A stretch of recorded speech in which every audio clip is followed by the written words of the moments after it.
Imagine a young prince, barely a man, standing at the edge of a roaring river. The sun dips below the horizon, casting long shadows that dance with the turbulent waters. He gazes across the churning currents, a storm brewing within him, mirroring the tempestuous river. An unstoppable army, a relentless tide of warriors is closing in behind him, their thunderous approach shaking the very ground he stands on. They are a force of nature, an avalanche of steel and fury.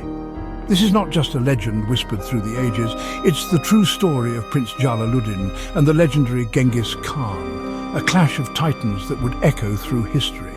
Two men, two leaders, embodying two distinct kinds of strength. One, Genghis Khan, the architect and builder of the world's largest contiguous empire, a master strategist whose name instilled fear in the hearts of kings. The other, Prince Jalaluddin, a noble warrior who lost everything, his kingdom, his family, his power, but never his courage, his spirit burning bright in the face of overwhelming odds. Their clash wasn't just about armies colliding on blood-soaked battlefields. It was a fundamental conflict between resilience, the ability to rise again and again, versus raw, unbridled power, the force that can crush anything in its path. Genghis Khan's force, a whirlwind of conquest, swept across continents, leaving a trail of shattered kingdoms and broken empires in its wake. But Jalaluddin's spirit, like a flickering flame in a storm, refused to break, his determination a beacon of hope against the encroaching darkness. Their encounter, a pivotal moment in history, asks a timeless question that resonates even today. Which strength ultimately prevails in the face of adversity? Overwhelming, unstoppable might, or an unbreakable will, a spirit that refuses to be conquered? To truly understand the magnitude of this clash, we must meet these two extraordinary figures, walk in their footsteps and see the world through their eyes, understanding their motivations and their ambitions.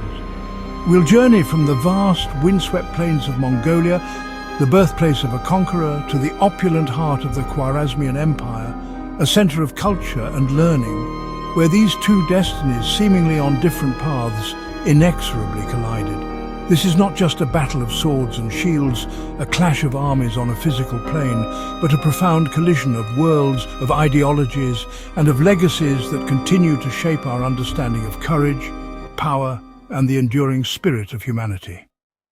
On the harsh Mongolian steppe, a boy named Temujin was born into hardship. His father poisoned, his family abandoned.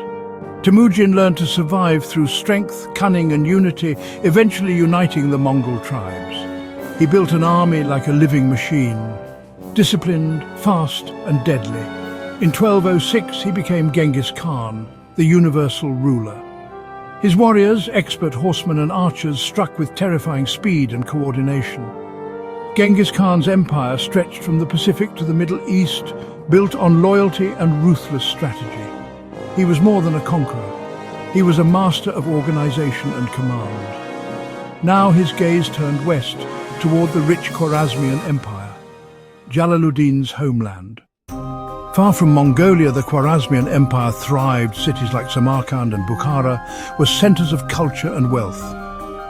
Jalaluddin, son of Sultan Muhammad, was a prince unlike others, a warrior, known for courage and inspiring loyalty.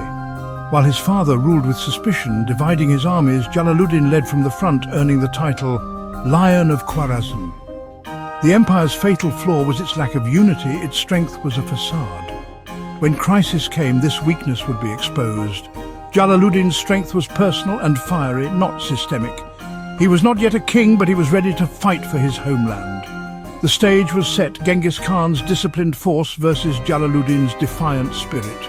Two leaders, two visions, an epic confrontation was inevitable. The fate of an empire would hinge on their clash. The war began not with a declaration, but a disastrous mistake. Genghis Khan sent a caravan to the Khwarezmian city of Otrar, seeking peace and trade. The governor Inalchuk seized the goods and killed the merchants, suspecting them of espionage. When Genghis Khan's envoys demanded justice, the Sultan had them humiliated and killed. This betrayal shattered any hope of peace. For the Mongols, the safety of envoys was sacred. This was unforgivable. Genghis Khan vowed vengeance, unleashing a storm that would devastate the Khwarezmian Empire. A single act of greed and arrogance triggered a chain reaction. Jalaluddin would be left to face the consequences of his father's fatal error. The Mongol invasion was swift and merciless. City after city fell. The Sultan's divided armies were destroyed piecemeal while he fled in fear. Amid the chaos, Jalaluddin stood firm, rallying a small but loyal force. He refused to run, choosing to fight against impossible odds. At the Battle of Parwan, Jalaluddin's tactics led to a stunning victory, the first Mongol defeat in the campaign. News of this triumph spread hope among his people and shocked the Mongols. For Genghis Khan, it was a personal challenge. The war became a duel between conqueror and prince. Jalaluddin's defiance turned him into a symbol of hope. Genghis Khan resolved to crush this stubborn resistance himself. The final confrontation was inevitable. Genghis Khan, the relentless conqueror, pursued Jalaluddin across the unforgiving terrain of Afghanistan. The Mongol war machine, an unstoppable force, was closing in. Jalaluddin, the prince, found himself fighting a desperate retreat, each step shadowed by the Mongol advance. He was a lion, cornered but not broken. With his army dwindling, reduced to a fraction of its former glory, the situation grew increasingly dire. Hope seemed to fade with each setting sun. Jalaluddin reached the Indus River, a natural barrier but also a potential trap. The river's currents were strong, its depths unknown. He was trapped between the relentless water and the Mongol horde, their numbers seemingly endless, their intent undeniable. Escape seemed impossible. Surrender seemed certain, the only logical conclusion to this desperate situation. The Mongols offered no quarter, no mercy. But Jalaluddin, a warrior to his core, chose to make a final stand, a defiant act against overwhelming odds. He would not yield. His warriors, inspired by their leader's courage, fought with unmatched bravery, a ferocity born of desperation and loyalty. They held back the Mongols for hours, an eternity in the face of such a relentless assault. Each fallen soldier bought precious time. Outnumbered and outmatched, they fell one by one, their sacrifices a testament to their unwavering commitment. The circle tightening, the noose drawing ever closer. The end seemed inevitable, the final curtain about to fall. As defeat loomed, casting a long dark shadow, Jalaluddin did the unthinkable. A decision born of desperation and a refusal to be captured. In a moment of audacious defiance, he spurred his horse off a cliff into the raging Indus, a leap of faith into the unknown. Sword in hand, a symbol of his unwavering spirit, he plunged into the river, embracing the chaos and uncertainty that awaited him. Against all odds, he emerged from the churning waters, escaping to the far bank, a testament to his strength and resilience. Genghis Khan, a master strategist and a ruthless warrior, watched in awe, witnessing a display of courage he could not help but admire. Recognizing the sheer audacity of the act, he forbade his archers to shoot, acknowledging the prince's indomitable spirit.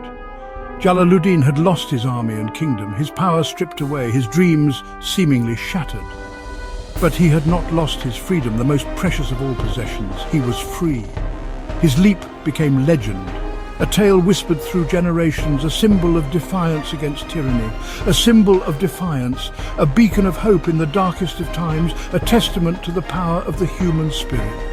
Even in defeat, stripped of everything he held dear, he refused to surrender his spirit, his will to fight, his very essence. The world saw not just a lost battle, a military defeat, but something far more profound, but an unbreakable will, a spirit that could not be crushed, a flame that refused to be extinguished. The prince's spirit survived where armies could not, enduring as a testament to the power of courage and the enduring human will. On the riverbank, after his daring escape across the Indus, Jalaluddin found himself in a strange new land. He had lost his kingdom, his army was scattered, and his family was likely captured or worse. The situation seemed hopeless, a crushing defeat at the hands of the Mongol horde. Yet even Genghis Khan, the ruthless conqueror who had crushed empires and instilled fear across continents, admired Jalaluddin's courage. He recognized the fire in the young sultan, the unwavering spirit that refused to be extinguished. It was this very courage that had prompted Genghis Khan to spare his life, a rare act of respect from the Mongol leader towards a defeated foe. He saw in Jalaluddin a worthy adversary, a lion he would have preferred to tame rather than destroy. Jalaluddin, now a refugee in India, stripped of his power and possessions, faced a daunting task. He was a king without a kingdom, a leader without an army, an exile in a land far from his own. But Jalaluddin was not one to succumb to despair. He saw this not as an end, but as a new beginning, a chance to rebuild, to fight back, to reclaim what he had lost. He began anew, traveling across the land, seeking out those who would join his cause, gathering followers who believed in his vision of resistance against the Mongol invaders. He understood that he could not stand alone. He started forging alliances with local rulers, seeking their support in his fight against the common enemy.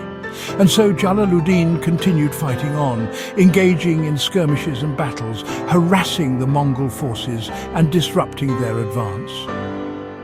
He became a symbol of resistance, a beacon of hope for those who refused to bow down to the Mongol yoke. Jalaluddin became a persistent thorn in the Mongols' side for years, disrupting their plans and diverting their resources. Though he never rebuilt his lost empire, the dream of restoring his kingdom remained alive in his heart. And so he never stopped fighting, never surrendered to despair, and never abandoned his people. His life was a series of battles, a constant struggle against overwhelming odds. He experienced setbacks, crushing defeats, but also small victories that kept the flame of hope alive. Jalaluddin's ultimate fate was death in exile, far from his homeland and his people. Ironically, his end came not at Mongol hands, but by a local chieftain, a betrayal that marked the tragic end of a valiant warrior. Yet his legacy endured, a testament to his unwavering spirit and his refusal to surrender. His legacy was not in land or monuments, in grand palaces or sprawling empires, but in spirit, in the hearts of those who admired his courage and determination. He showed that true success, the kind that truly matters, is not always about winning the battle or conquering the world, but about something far deeper and more meaningful. It is about refusing to give up, even when all seems lost, about standing tall in the face of adversity. His story is one of resilience, of finding strength in the face of unimaginable adversity, not conquest. Jalaluddin's defiance inspired generations, a reminder that even in the darkest of times, the human spirit can endure. He proved that hope can survive, even when surrounded by despair and destruction. Even in the darkest times, the flame of hope can continue to flicker, guiding us through the shadows. His legend outlived his empire, a testament to the enduring power of courage, resilience, and the unwavering human spirit. Jalaluddin and Genghis Khan mirror the fable of the tortoise and the hare. Genghis Khan, the hare, fast, powerful, and seemingly unbeatable, built an empire with unmatched speed. Jalaluddin, the tortoise, slow, steady, and relentless, lost everything but kept going. Genghis won the world, but Jalaluddin's persistence became legend. Their leadership styles were opposites. One built systems and empires, the other inspired through courage and resilience. Genghis's legacy is power. Jalaluddin's is spirit. The story teaches us that endurance and inner strength can outlast even the greatest force. True success isn't always measured by conquest. Sometimes it's about refusing to surrender, no matter the odds. The tortoise's quiet strength leaves a lasting legacy. In the end, both kinds of strength shape history. Why does this story still matter? Because it asks, what is true strength? Conquering the world or refusing to be conquered? Genghis Khan's empire changed history, his legacy written on maps and in laws. Jalaluddin left no empire, but his story became a beacon of courage. He is remembered wherever people face impossible odds. His legacy is not in monuments, but in the hearts of those inspired by his defiance. We all face our own Indus River moments, times when giving up seems easiest. Jalaluddin's story reminds us, true defeat comes only when we stop trying. Genghis conquered lands, Jalaluddin conquered despair. One is remembered for power, the other for courage. In the end, we must ask, which legacy truly lasts forever?